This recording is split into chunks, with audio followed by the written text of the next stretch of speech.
Jornalismo levado a sério. Fatos, assuntos polêmicos. Voltamos a apresentar Jornal da Capital. Muito bem, são 8h34. Eu estou recebendo hoje aqui a desembargadora Adenir Carruesco, nova presidente do Tribunal Regional de Trabalho, TRT. Desembargadora, muito bom dia, seja bem-vinda aqui ao Jornal da Capital. Bom dia, Anderson. A senhora pode falar um pouquinho mais perto aí. Bom dia, Anderson. Deixa eu até abaixar um pouquinho o microfone para ela aqui, ó. Aê, pronto. Melhorou. O TRT trata do que, Adenir? Nós cuidamos lá das demandas entre empregado e empregador. Basicamente, a nossa função é conseguir o equilíbrio entre o capital e o trabalho, mas muito mais do que julgar essas demandas trabalhistas, não é? Nós temos uma missão de pacificação social, cuidamos de questões de acidente de trabalho, a questão dos direitos do modo geral, o trabalho, o combate ao trabalho análogo do escravo, o combate ao trabalho infantil, são diversas ações do tribunal. Quem que dá mais trabalho, o empregado ou o empregador? Olha, o trabalho é buscar o equilíbrio, justamente, né, entre esses dois pontos, né, que a gente precisa de conseguir o progresso, né, o desenvolvimento econômico e ao mesmo tempo a gente garantir a dignidade da pessoa humana. E ainda tem muito empregado, muito colaborador que aciona a justiça para receber seus direitos? Ainda existe muito isso ou não? Existe bastante e é interessante ver que 47, quase 48% dos casos a gente resolve por acordo na Justiça do Trabalho em Mato Grosso. 29% nós temos as ações, mais ou menos, que parte dos pedidos do empregado são considerados procedentes, ou seja, ele tem razão, e parte ele não tem razão. Em 7% aproximadamente, ele não tem razão em nada. Ele entra com a ação e todos os pedidos são improcedentes. E aproximadamente 7% também os pedidos são totalmente procedentes.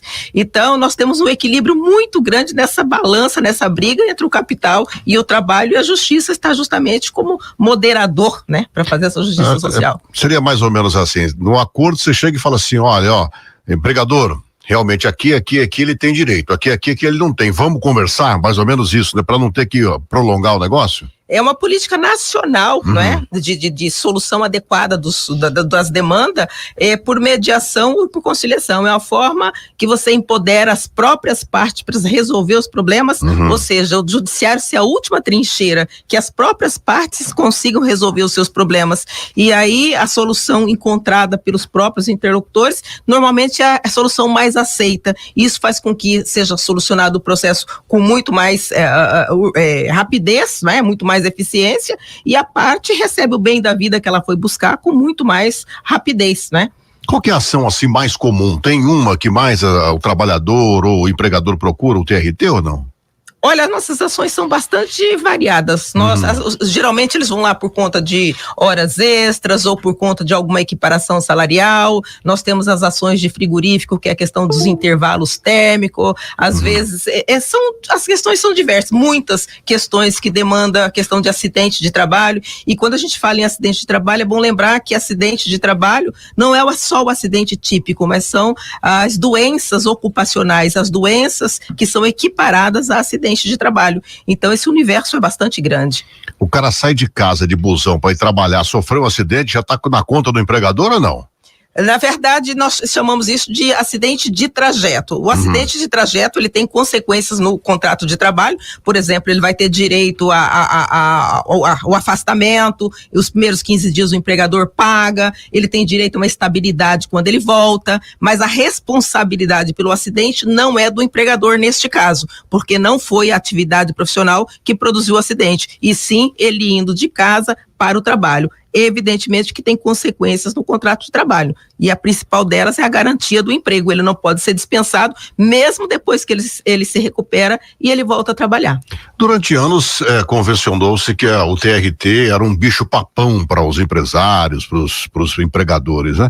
Essa imagem caiu, né? Porque agora acho que boa parte dos empregadores tomou a consciência, dos empregados também, cada um tem seu direito, cada um tem suas obrigações, é isso mesmo? Eu acredito que a sociedade está bem mais consciente de qual é o papel do tribunal na vida da sociedade. Tanto é que os números que eu apontei recentemente mostram um equilíbrio muito grande. Muitas das vezes o empregado não tem razão, né? O empregador é que tem razão, muitas das vezes o empregador não tem razão, o empregado é que tem razão. E muitas das vezes eles sentam à mesa e chegam à conclusão, né, de botar os pingos nos is e ver quem tem razão em cada parte e chegam a um consenso e resolvem por acordo.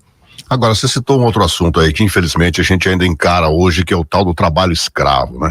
Isso em pleno século que a gente está, em pleno, né, tecnologia, enfim, tudo que a gente tem de modernidade, a gente ainda encontra uma ação como essa. O que você acha que ainda tem gente que gosta de fazer esse trabalho escravo pro cidadão?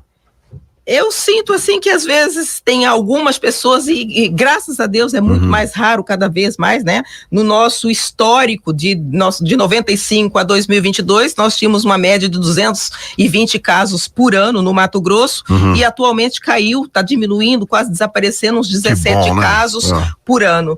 Mas esse trabalho escravo que a gente vê é uma escravidão moderna, né? É o trabalho análogo de escravo, são trabalhadores que estão em situação precária, que não tem, por exemplo, saneamento básico. Às vezes uma pessoa de uma fazenda longínqua, longe de fiscalização, contrata um pessoal para construir cerca e eles ficam debaixo de barraco, de lona, sem água potável. Isso também é analogia? Então isso é análogo a trabalho escravo. Então ele não tem saneamento básico, não tem sanitários, não tem onde fazer as necessidades, faz no mato. Então isso a gente considera trabalho análogo de escravo. Então a escravidão... Ou seja, isso também é então, né? Exatamente. Então a escravidão moderna é muito diferente. Nós não estamos falando de pessoas acorrentadas, mas muitas das vezes também nós condições insalubres de trabalho. Exatamente. Às vezes tem condição que ele está trabalhando em determinado propriedade rural e que ele não recebe os direitos dele e que às vezes ele fica devendo. Tem uma venda lá e ele compra lá por valores exorbitantes. Isso é comum às vezes. Aí,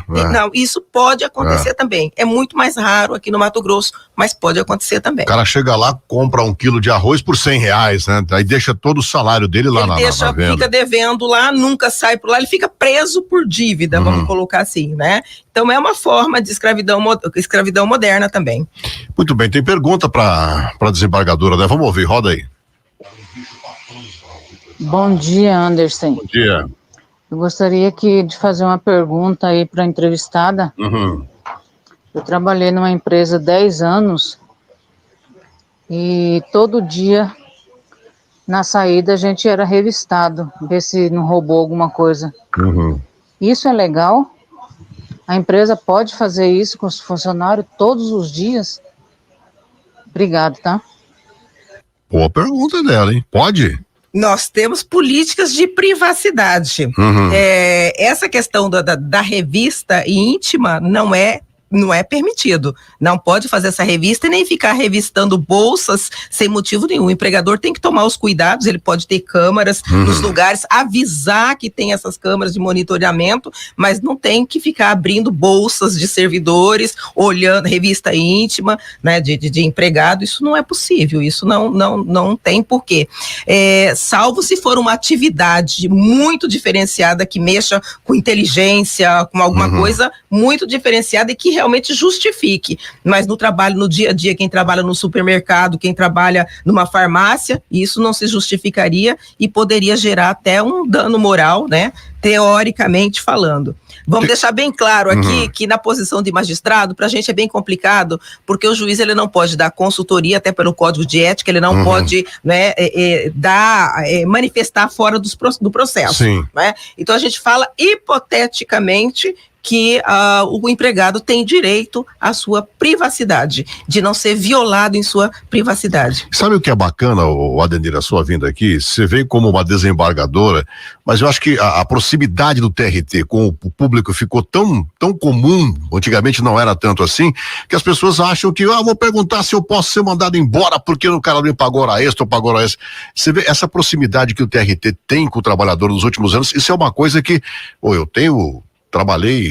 fazer 40 anos de trabalho. Eu acho que nós estamos vivendo hoje um momento em que o cidadão, o trabalhador, se aproximou mais de vocês, ou a impressão minha? Não, e aliás é o nosso trabalho, cada vez aproximar mais da sociedade, e justamente por isso que a gente costuma aceitar esses convites para entrevista, para que as pessoas percebam, né, que o tribunal está realmente para servir, que nós precisamos conhecer a realidade da população, para conhecer os casos que nós julgamos, nós precisamos sair do gabinete e entender a realidade do povo brasileiro, para ver em que sentido a gente pode ser mais eficiente. Sempre me pergunta quais são os grandes desafios dessa administração, assumindo agora a presidência do tribunal. Se perguntar para qualquer cidadão, o que mais interessa para ele é saber, né, quando é que vai sair meu dinheiro, quanto que vai demorar para eu receber aquilo que eu fui buscar lá na justiça. Então, para ele, o que interessa é o dinheiro no bolso. Então, o grande desafio que tem o tribunal é cada vez mais você reduzir esses prazos, ter mais eficiência, fazer com que a pessoa receba a melhor resposta possível no tempo menor possível quando vai bater nas portas do judiciário. E para quem está julgando, no caso de vocês, também não é fácil, porque você não pode se deixar levar pela emoção, né? Você tem um trabalhador ali que você vê que é muito simples, um empresário que às vezes não é tão simples assim, mas você não pode olhar para nada disso e tem que decidir. E a imparcialidade é a questão, o marco, né, da atividade jurisdicional. E a gente tem que estar preparado para isso, e o juiz nunca vai decidir de acordo com o clamor público, ou de acordo com se ficou com pena do fulano ou do beltrano, com o porte econômico de ninguém. Nós estamos, né, nos curvamos à Constituição, à legislação, ao marco regulatório da questão posta em julgamento. Bom, quem quiser entrar em contato com o TRT, tem algum canal específico para entrar, fazer alguma denúncia de trabalho análogo à escravidão, tem todos esses acessos? Sim, nós temos o site do tribunal, lá no site do tribunal tem todas as diretrizes, nós temos também a nossa ouvidoria tem uma sensibilidade maior, inclusive para questões de gênero, violência contra a mulher, assédio, qualquer questão, inclusive do público externo, tanto no nosso público interno, que pode ter alguma denúncia, pode ter alguma coisa, quanto do público externo. Inclusive nós temos convênio da ouvidoria com a Delegacia da Mulher para qualquer questão, né? Temos a ouvidoria geral e a ouvidoria da mulher especificamente, porque nós temos uma sensibilidade enorme para essa questão de gênero que tanto afeta o desenvolvimento social, tanto afeta a nossa sociedade. E você falou agora de câmera, esses dias eu fui no estabelecimento comercial, aí a caixa estava de frente para mim, mas atrás dela tinha uma câmera que focava o caixa, e eu olhei pro teto, tinha uma outra de cima para baixo do teto. Isso pode, né? Pode, só que é preciso avisar da existência das câmeras. Não, tinham plaquinhas, você sorria, você está sendo filmado. É preciso que as pessoas saibam que tem a placa, né? E o empregador, ele que assume todos os riscos dos negócios, então é certo que ele tenha o poder diretivo e que ele tenha como fiscalizar as atividades, até porque ele é responsável por tudo que acontece ali dentro. Até um cliente que escorregou e caiu, ele é responsável. Então ele tem que cuidar, né, do ambiente de trabalho. Sim, mas isso nós estamos saindo já da relação de trabalho. Sim, né? Mas ele é responsável por tudo que acontece, o que acontece com o servidor dele lá, com o funcionário dele lá dentro. Então ele é responsável. Então ele tem que fiscalizar. O mínimo que ele tem que fazer é fiscalizar. Até para garantir os direitos de todos, na verdade, né? Inclusive para garantir a integridade, não é? Tanto física quanto emocional no ambiente de trabalho. Tá certo. Alguma coisa que a gente não falou aqui que você quer acrescentar? Não, na verdade, né, colocar que o nosso tribunal, ele tem, né, essa missão de se aproximar cada vez mais da sociedade, de ser um tribunal cada vez mais presente e que tenha cada vez mais a participação do povo na administração do tribunal. Nós temos canais, né, de comunicação com a população, tanto no nosso site como na nossa ouvidoria. Qualquer reclamação, qualquer elogio, nós estamos sempre de portas abertas e tentando sempre fazer o melhor possível, né, com os recursos que nós dispomos. Tem mais pergunta para ela? É isso? Vamos ouvir então, roda aí. Bom dia, trabalhei alguns anos como operador de caixa em posto de combustível. É só a pergunta. E por algumas vezes houve a parte de quebra de caixa e foi descontado do meu salário. Isso é correto? Obrigado. E aí, desembargadora?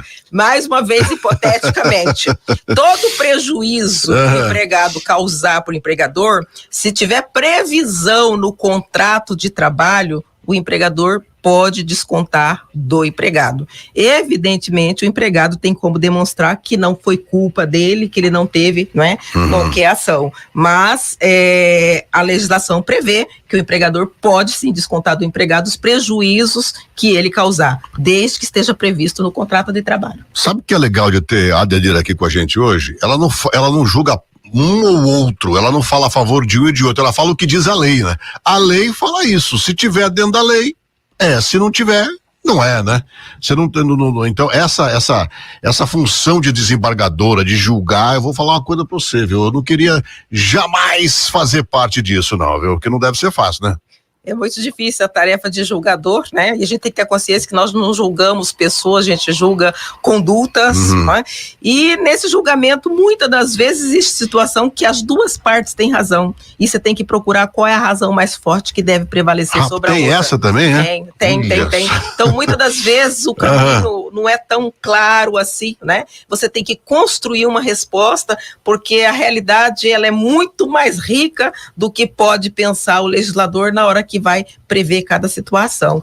Eu fui preposto de uma empresa que trabalhei uma vez e o colaborador pediu um monte de coisa, achou que ele ia chegar lá e ia ganhar tudo aquilo, e eu só de preposto fui lá, né? Quando cheguei lá, ele perdeu tudo. Mas ele saiu tão brabo, ele me falou tanta coisa, eu falei, cara, eu não tenho nada com isso, eu só tô aqui como preposto, você teve seu advogado, a empresa teve o dele, eu só vim aqui representando a empresa. Ele não ganhou nada, isso acontece. Por quê? Por falta de orientação de alguém, de conhecimento de lei, por que essas coisas acontecem? A questão é bastante complexa. Não significa que uma pessoa que perdeu a causa é porque ela não tinha razão. Porque nós trabalhamos com um sistema processual, um sistema, né, civil aí de legislação. E nós temos uma questão que é muito, que o leigo às vezes não entende bem, que é o que a gente chama de ônus da prova. Às vezes você alega que uma pessoa te maltratou, que uma pessoa causou algum dano a você, mas se você tem o ônus da prova, você é que tem que trazer essa prova para o juiz. O juiz julga de acordo com as provas produzidas no processo. Se tem a prova, você ganhou. Se não tem a prova, você perdeu. Não importa se você apanhou, se você não apanhou. Se você provou que você apanhou, pode ser. Ganhou. Se você não provou, não ganhou. Então, essa questão do ônus da prova, que às vezes o leigo não entende. Então, às vezes a pessoa sai revoltada porque na consciência dele ele tinha razão. Realmente ele fez aquelas horas extras e ele foi lá reclamar e ele não recebeu as horas extras. O juiz disse que ele não tinha razão. E às vezes ele fica bravo porque ele não compreende, porque era ele, naquele caso específico, que tinha que provar que ele trabalhou além do tempo. E ele não tinha as testemunhas, ele não tinha prova documental. Perdeu. E o juiz disse, você não tem razão.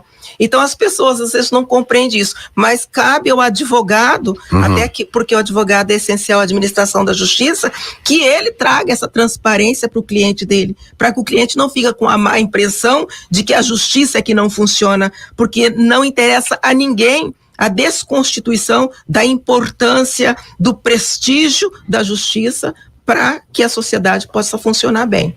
Tem mais alguma pergunta para ela, não? Bom, então, eu quero agradecer a sua vinda aqui, viu, Adenir? Sensacional, gostei de bater papo com você, justamente pelo aquilo que eu já falei aqui, né? Ela fala da lei, ela não está aqui para falar, não, o trabalhador tem, o empregador não tem, ela está dizendo, a lei diz isso, como agora da prova aqui, ficou claro, né? Você vai lá reivindicar que você trabalhou e não recebeu hora extra, mas não bateu ponto, não assinou o livro ponto, não tem testemunha, não tem nada, como é que o juiz vai decidir, né? Exatamente. Vai decidir com o que a lei está dizendo para ele, assim, ó, tem que ter a prova, não tem, então você não tem direito a nada. E o juiz julga conforme o que está no processo, conforme não tem tá como no sair do processo. Adenir, obrigado, volte outras vezes, viu? Seja bem-vindo aqui, sucesso. Quanto tempo você vai ficar na presidência São 2 anos o mandato. 2 anos? Boa sorte lá, Deus te abençoe e volte quantas vezes quiser aqui. Tá bom? Eu que agradeço, muito obrigada dessa oportunidade de estar falando diretamente com o seu público aí, e a gente quer realmente isso, essa proximidade, né, da justiça com a sociedade, essa interação, e cada vez mais a gente tentando buscar mais eficiência e fazer mais a diferença na vida da sociedade mato-grossense. Pô, deixa eu te fazer uma última pergunta, porque eu tenho certeza que eu vou entrar num motorista de aplicativo, ele vai me cobrar isso. Aquele dia eu estava ouvindo, não pude mandar a pergunta porque eu estava dirigindo. O que é que fala a lei sobre a relação de trabalho de motorista de aplicativo com as operadoras? Na verdade, qualquer relação de trabalho tem que ter uma proteção mínima Ninguém pode estar alheio, por exemplo, à relação previdenciária, protegido pela legislação previdenciária, de ter uma aposentadoria, de poder, se estiver doente, receber do Estado, né, o benefício previdenciário. E hoje existe uma desregulamentação, não existe regulamentação nenhuma do trabalho dessas pessoas que estão nas plataformas, nos aplicativos. Então é necessário que o Congresso realmente produza uma lei que vá regulamentar minimamente. Não significa necessariamente que sejam empregados, até porque nós temos uma linha tênue aí entre a questão de ser empregado e de ser totalmente autônomo. Eles não são totalmente autônomos, não se encaixa totalmente na relação de emprego, mas o que precisa é uma proteção mínima. Então, por isso que é muito importante que o Congresso tome providência imediatamente para que tenha uma regulação mínima, uma proteção mínima a esses trabalhadores de aplicativos. Tá certo. Obrigado, então, Adenir, mais uma vez. Bom dia. Tá vendo? Quando eu entrar agora no motorista aplicativo, você não vai me cobrar essa, hein? Perguntei pra você, né? Tava dirigindo, então, dessa vez ela já respondeu, né? Você tem que lutar aí pelos seus direitos, os políticos que você elegeu, que você votou, né? Pra que criem leis, não pra você pagar imposto ou pagar taxa, nada disso, que é pra você assegurar o seu direito. Ficou sem trabalhar, sofreu um acidente, alguma coisa assim, pra que você seja amparado como um trabalhador que tem a sua lei, a sua legislação ali vigente, né? Obrigado, hein?